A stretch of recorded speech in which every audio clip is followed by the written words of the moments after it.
Welcome to McPlum, simple solutions served daily. Hello everyone. In this video, I will explain how to change a Subaru Forester headlight bulb.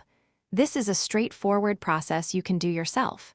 Begin by safely opening your car's hood and locating the headlight assembly from behind.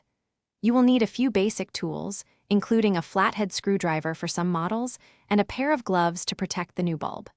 Make sure you have the correct replacement bulb. Common types are H11 for low beams and 9005 for high beams.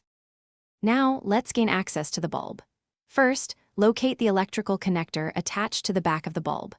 Press the small locking tab and gently pull the connector straight off. On the passenger side, you might need to remove a few plastic clips with a flathead screwdriver to move the air intake out of the way. Once clear, grasp the bulb socket and twist it counterclockwise approximately 1/4 of a turn. Then, carefully pull the old bulb straight out. When installing your new bulb, it is crucial to avoid touching the glass with your bare hands, as oils can reduce its lifespan. Always use gloves or a clean cloth.